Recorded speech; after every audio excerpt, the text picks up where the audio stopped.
Much. James Gorman, thank you so much for being here. I believe it's your first interview on TV since announcing plans to step down as CEO. So I'd love to first kick things off by asking you, why now? And I thought we were going to talk about earnings. We will. We'll get there. We'll get there. You know, for several years I've said I'll step down. 5 years ago in about 5 years, 3 years ago in 3 years. And, you know, nobody believes you. They just assume you stay in these jobs as long as you can. And I'm really into having plans and being intentional about stuff, whether it's strategic planning or succession planning. It's the same stuff. These are processes. So we felt, the board and I, that by announcing it at the annual meeting and say, I won't be in the job by the next annual meeting, that's clear. That's like 12 months. And we're 2 months into it. So I just thought it was a great way to set it up, a very elegant way. Build it around the annual meeting, not a great quarter, a bad quarter, a birthday, or some other event. Build it around strategic planning process, the annual meeting, and then we'll do it at some point, you know, in these 12 months when we feel like there are a few things I want to get through and help just manage through, like the CCAR tests we just did, the Basel stuff that I'm sure you'll talk about, this quarter's earnings, which, you know, we felt were really strong. Couple of other things. So I want to help the new CEO get off to a good start by cleaning the decks. And as I said, you know, present a clean plate for them. How close is the board to narrowing in on a candidate? They have a process. And, you know, they're following their process really well. I mean, I'm staying away from it because it's ultimately the board decision. And at some point, I'm sure they'll ask for sort of my recommendation. But they're doing their job. I mean, it's what boards should do. They have a very systematic process. It's run by the Comp Development Succession Committee chaired by Dennis Nally. And then it goes to the full board where Tom Gloster is the lead independent director. And they'll all vote. But it's great. I mean, this is the way it's supposed to work, right? It's not supposed to be some shock and drama. It's a process. And what matters is they pick somebody who has the skill set to lead this type of company, right? Which is a global, regulated, complex bank. And fortunately, we have 3 phenomenal candidates. So it's set up really well. Well, we've got 10 more months to figure out who that will be. But let's talk about earnings. Up to 10 more months. Up to 10 more months, within the 10 months. Yeah. So stock rallying today on these earnings, which were mixed results, but a big piece of the market reaction, I think, has to do with the outlook on capital markets. Yeah. You mentioned that, especially toward the end of the quarter, that the tone has really changed. Do you think that investment banking and trading, some of the weakness there has bottomed at this point? I don't think the stock's rallied on that. I mean, you never know. I thought the stock would be up today. In fact, we have a little pool with my team, and I was definitely positive on it for, 3 things. One, the capital ratio was great, 15.5%. Some would say we're too conservative, but I don't mind being a little conservative, particularly when you've got new capital rules coming. So that was huge. Remember, our CCAR requirement is 12.9%. So we're carrying 260 basis points of excess. That's a positive. Number 2, three cycles ago, we doubled the dividend. Last year, we took it up 7.5 cents. This year, we took it up 7.5 cents a quarter. So we're now yielding about 4% dividend. So for shareholders, that's pretty neat. You know, investment banks typically did not pay 4% dividends. The reason we're paying that is half of us is a wealth and asset management business. So that was a good number. And the third one was the net new money stuff is just extraordinary. Mm-hmm. Between wealth and asset management to bring in $100 billion, we're at $200 billion year to date. Give you a sense of context, a lot of people thought we should have bid for First Republic. First Republic's total assets, wealth assets, were about $290 billion. Mm. We've brought in 2/3 of First Republic in 6 months without having to buy the company and go through all the drama of integration and taking us off our core strategy. So I think they were the key numbers. And then when you step back from that, the weakness were things where you go, of course they're weak. I mean, who's bringing companies public right now? Very few. Who's doing M&A deals? Very few. Trading is muted as the Fed adjusts to sort of the end of their rate hiking cycle. But that will change. So you can see through that. What you need to know is the bones, capital policy as evidenced by dividend and growth as evidenced by net new money are strong.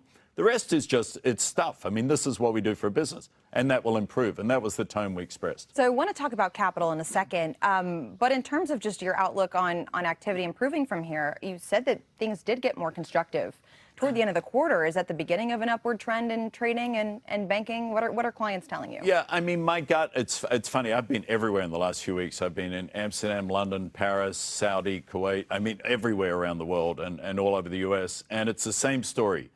Boards are getting ready, right? And that's my message to CEOs. You got to have a plan. You know, obviously circumstances may change it, but you can't just wander down the road. You got to be moving with intent. You need to understand what are the kinds of businesses, if deals became available, you'd pull the trigger on. So that tonality has shifted. Will it happen this year? Probably not much, right? Just given time cycle of getting stuff done. You mean the bottom won't happen this year? No, I think we bottomed. I think we bottomed. Yeah, I think we bottomed in this business, 4 or 6 weeks ago. Now, how much it improves from that for the rest of the year is unknown. Next year, definitely a pickup. So I think, and I'm seeing it with the conversations I'm having with other CEOs.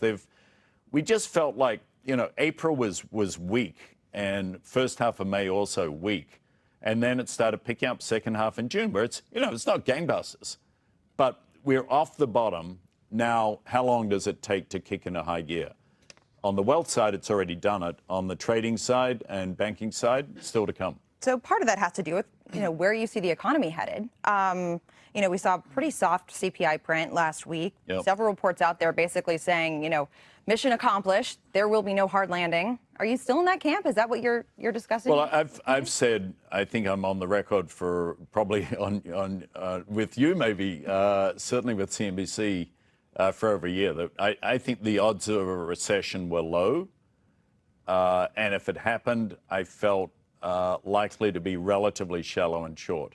So I was in the it's just not that big a deal whether technically we have a recession.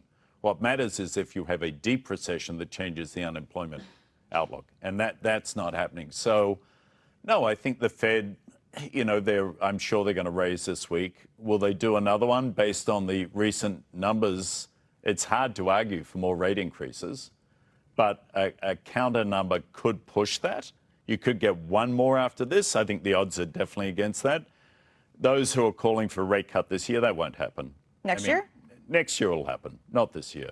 So, we're right at the tail end. And where are we? We're at 5.25%, 5.3%. I think we're clearly in the last throes of it.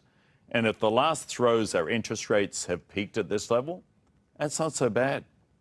And with unemployment well under 4%, I mean, it takes a lot of guts to bet against the U.S. economy. When the bank balance sheets are strong, the personal balance sheets are strong, we're near the end of the rate increase period.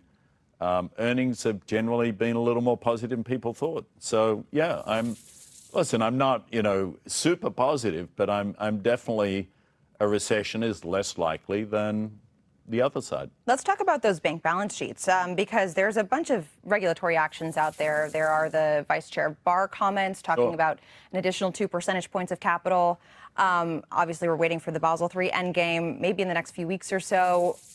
What does that mean for Morgan Stanley? You're one of the most highly capitalized banks out there, as we just discussed. What would an additional capital requirement mean for the strategic future of the firm? Well, we've got 260 basis points of buffer, so I think we're going to be just fine. But if you step back from it, the way it worked, Leslie, and you probably know all of this, but about 12 years ago, we've had Basel I, Basel II, Basel III. They got so sick of changing the numbers, they now call it the end game. Basel III end game. Okay, so we're at the end game. And by the way, a lot of the European banking sector isn't compliant yet with Basel III end game, just to say it. Now you've got the US system, which didn't have Basel, so we created CCAR. We've had CCAR, I think, 12 years in a row.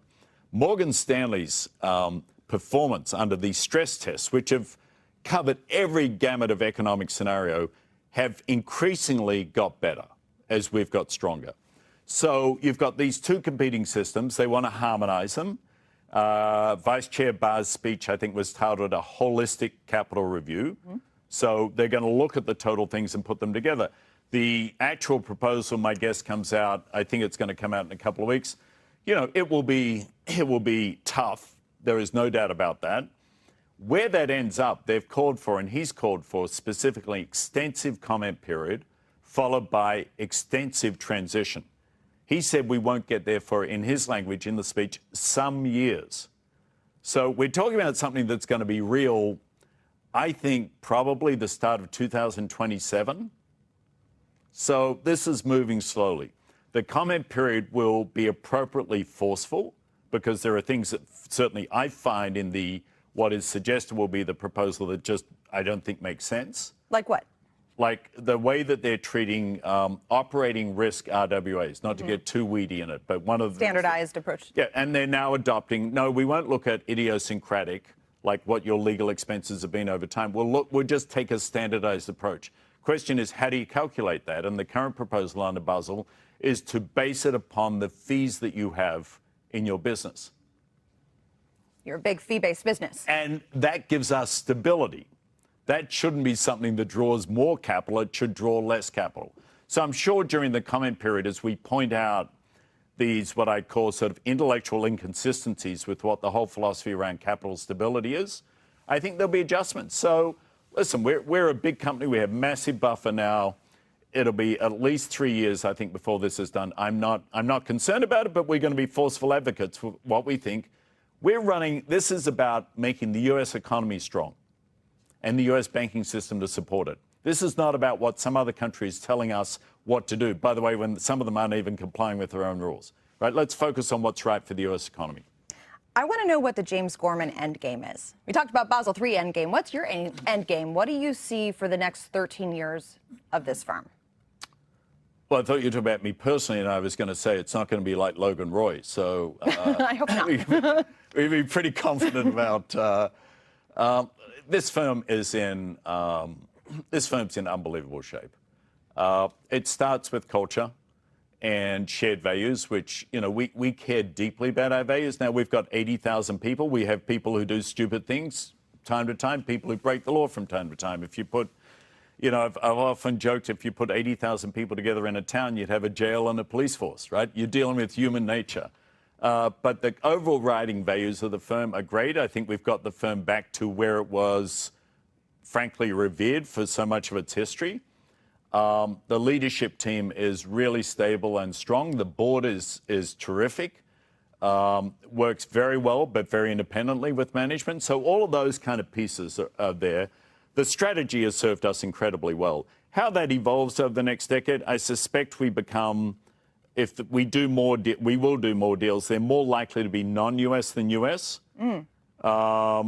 I think there's just, there are a lot of markets in this world that we could take, you know, our stock plan business to just would be phenomenal. The E-Trade platform, phenomenally. Our asset management business, Eaton Vance, which is a much more domestic platform, now as part of Morgan Stanley, could go much more global.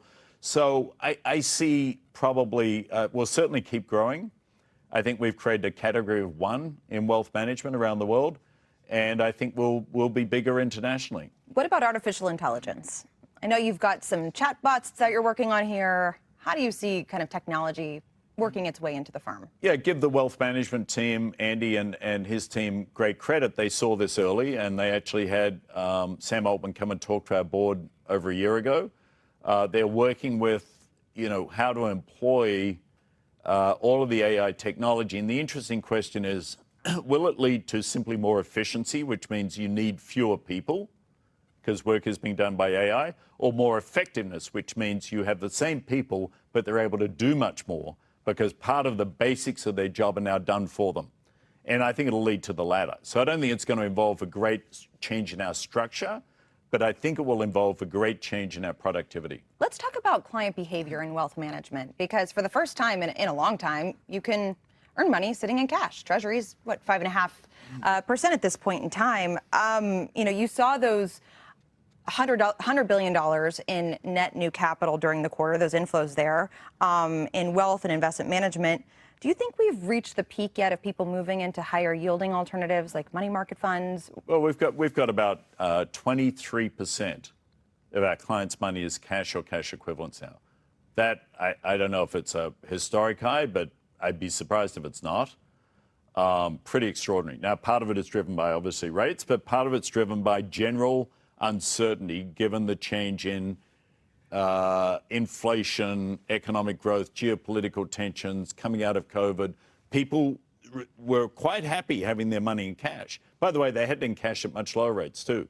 So I think that will provide some explosive growth for the market as people recognize once we get through the end of this year, if we haven't gone into recession, then it's all things pushing forward. And your CFO, Sharon Yeshaya, mentioned that in June she started to see some evidence of that activity. Yeah. James Gorman, CEO of Morgan Stanley, at least for the next 10 months. We appreciate you being here. Thanks so much. Thanks, Leslie. Great to be with you. David.